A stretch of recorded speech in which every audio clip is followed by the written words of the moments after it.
for people that donated a certain amount to Kickstarter. They get to see it first. He's doing these gigs in each city, in all these cities, to where you can watch the movie and then he speaks. No, just, his name is Donald Miller. He wrote a book, 1,000 Miles in a Million Years. Or it might be 1,000,000 miles in Or 1,000 a million years. years, 1,000, whichever one. Yeah. And then what's Blue Like Jazz? That's his first book. So which one are they making the movie out of? Blue Like Blue Like Jazz. Jazz. But a million miles in 1,000 years is telling us about the story of making that movie. But That's the one I wanted. yeah, I enjoyed that book yeah. much more I would too. than Blue Like Jazz. Yeah. And he's written like 10 books, but those were the two that. Yeah, but you know, if you like audiobooks, definitely get the audiobooks to hear him. Yeah. Read And he it. talks about Robert McKee, talking about story. And, That's the screenwriting guy, right? yeah. Yeah, no, that's great. That's great. It's got some good stuff. You would love it. I'm surprised I you didn't started finish it. Yeah. I didn't finish it. I couldn't get Yeah. into it. Okay. So You want to start just asking real quick just about how are the Yes. anytime pages going? Not the morning pages, but the anytime and you'll learn all about the pages. story when we meet tomorrow. Great, I didn't know. Not all, I did, I think, 4 days. But I'm still running 5 to 7 pages on it, so. Good. Nice. Yeah, mine were a lot better this week, and in fact, yesterday and today, I used most of it for figuring out what I was gonna write about. Oh, that's And- good. And so, you know, I wrote down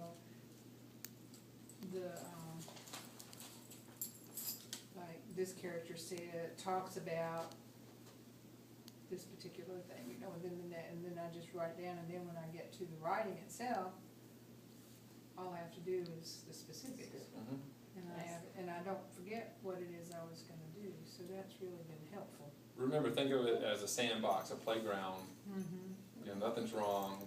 You know, you can write anything, but you're mining it for your story, right? Yeah, that's Yeah. what I figured out. I had a drier week this week. I don't know why. I was so frustrated. This week was, I just had a much harder time getting Motivated it to to do flow. it?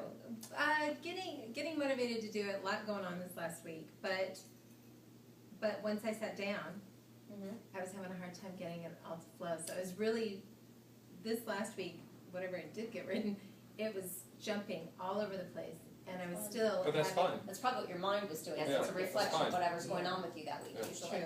True. Yeah. But even then, I didn't write that much. I mean, I was grabbing at straws. I was like, okay, now onto something else. Look, it is always better to write for 5 minutes than to not write anything at all. Yeah, that's Always. true. Always. Because you never know when that 5 minutes may turn. Hey, well, thanks for joining us. I went to the library. I told you, one more class here. Was anybody in the library? Yeah. Yeah. I didn't recognize anybody. I've been here before. I recognize all these faces. You said I that like, apologize. I hit one ring too. well, that's what we said. We We said figured out you were, that's last what we time said. Chris was late because hit a storm on the I way. left my office before 5, so Yeah. still didn't make it here. But Fine. We're just Sorry. talking about stuff, so morning pages. Fieldstones. yeah, and I do have my assignments done. Do? I didn't do last week. All right, we'll look at that in a minute. Did you do any morning pages? Hmm? Oh, anytime Anytime pages. pages. Yeah, Yeah, look at that. All right. Nice. I got none of that book at home too. Yeah, the morning pages are great for me. I usually do them in the morning. This week I've been on vacation, so they've been hit or miss. But because I find that if I'm in a routine, I do them more. You know, I do them Yeah. religiously in the morning. But since I've been on vacation, I've been doing yard work and like sort of meditative Yard work Yeah, I instead know. of- no. I know. That's like therapy for me. But if I'm doing that yard work or meditative work, I find that I like Get lots of ideas ideas. come and I go and write them down, and yeah, I love that stuff. Well, I think it was Portia that sent us the link to the article about letting the mind wander. Mm-hmm. So you do some task where you're concentrating, but it's important to let your mind wander after that and not think about the task, but also do something that is repetitive, that you know how to do, you know, yard raking and all Yeah. the things Washing that, the you know, dishes, washing the yard work, dishes, even the shower. because all of a sudden Good ideas your come to creative you. mind starts Yeah. solving all these blocks or getting through these blocks and solving puzzles that, you know, when you're trying to focus, you can't actually do. So before we get started, and I didn't ask you about morning pages. Good. I mean, they're still mainly just mine dump. That's but fine. That's good. But- They That's, are. it's That's priming what the they pump, are. it's I'm clearing. looking forward to going back through because I know, like I've even, you know, gone back and starred Yeah. things I want to go back to. Yeah, and develop, right? Mhm. So Thor, when everybody met the first time, everybody talked a little bit, just a couple of minutes about what they like to write, what they want to write, what their goals are, what they'd like to get out of class. So you We're gonna share put that you on with the us. spot. Yeah. No pressure. There you go. Okay. My name's Thora, and I'm an aspiring writer. Right now I'm working on 2 books. One is fiction, one is nonfiction. Out of this class, I want to get, I don't know, like I'm having trouble with my dialogue Mhm. in my fiction novel. I just wanted to get like some insight on it. What do you think's wrong with the dialogue, if you have to guess? It's just difficult to I don't know, to write it. I don't know. Dialogue is tricky. It is really tricky. And some people do it well naturally, and some people struggle with it. So when you and I get together, we talked a little bit about dialogue last time, so we'll focus in that area as well. But it can be tricky. But there's some tricks and techniques to. I think generally writers have strengths in certain areas that dialogue was very easy for me. I've always not had a problem with it. Scene description though, describing what a room looks like type thing does not come naturally to me. I really struggle with things like that, and it seems to flow so easily for other writers. So I just think we all have our strengths and weaknesses that we work with on it. Can I ask what your nonfiction book is about, or?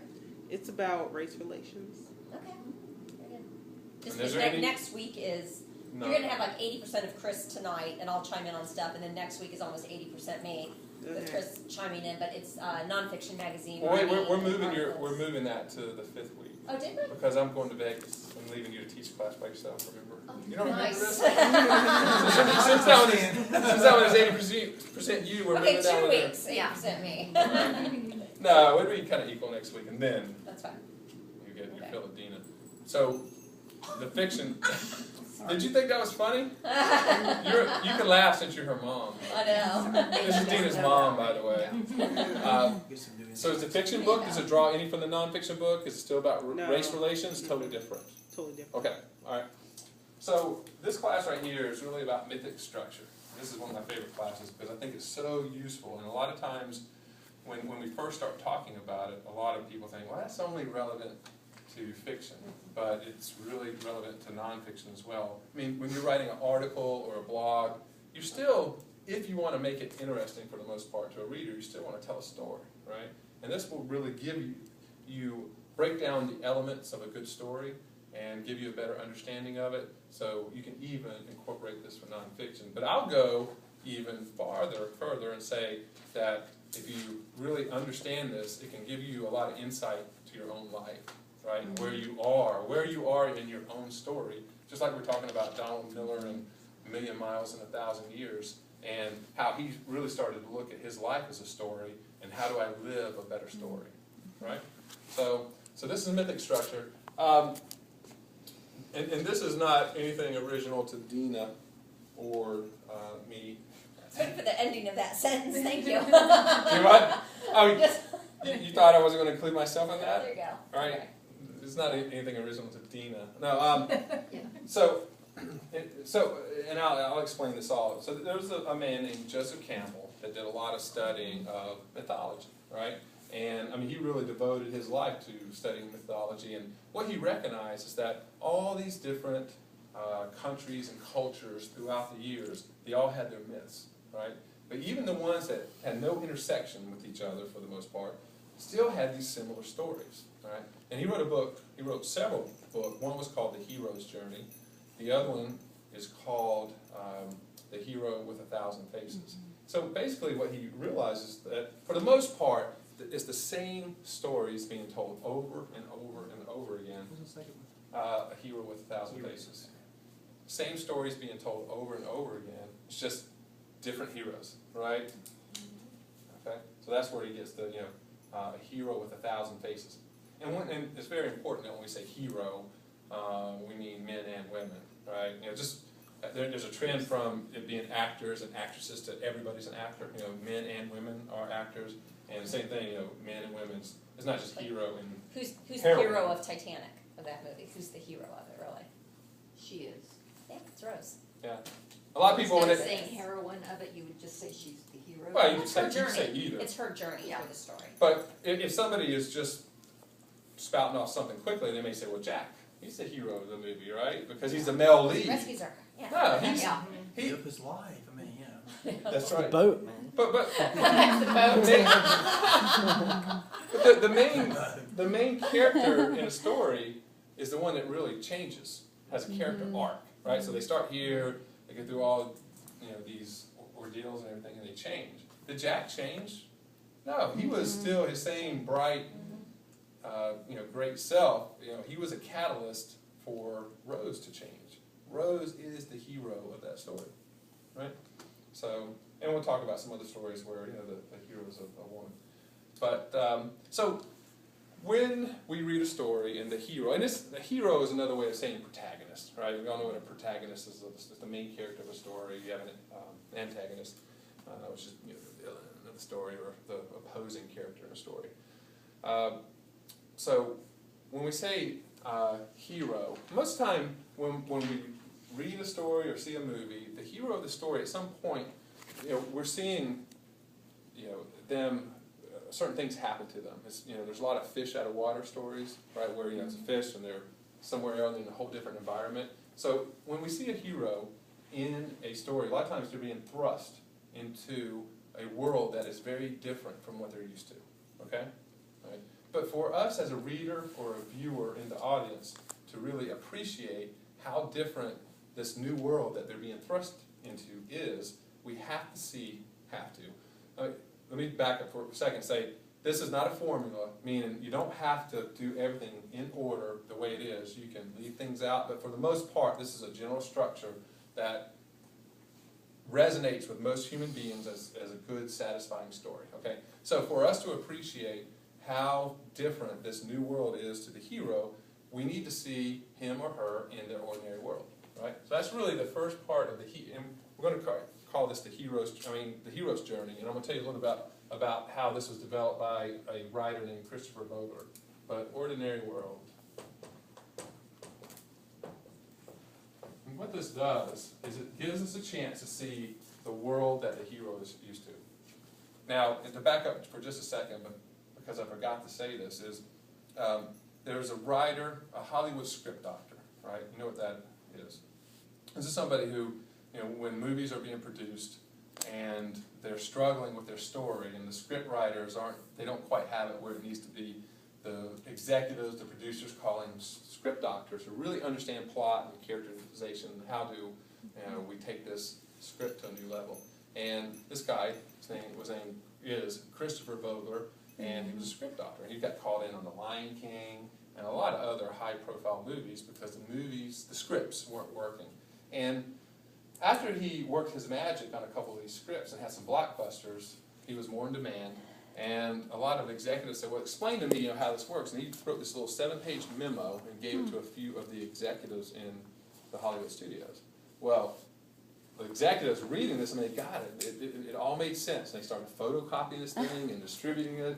Because, executives work in all different studios. So this thing started floating around Hollywood, and everybody wanted this 7-page memo.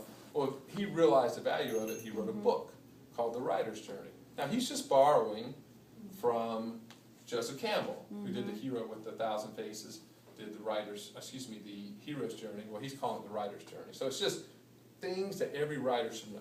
Right? So again, we go back to seeing the hero in the ordinary world. So we could use books as an example, but for the most part, if we use one book, then half of us or 3/4 of us in here have not read it. Right? So we're going to use a movie or movies, because for the most part, there's several movies that almost everybody has seen. I would bet everybody in here has seen The Wizard of Oz.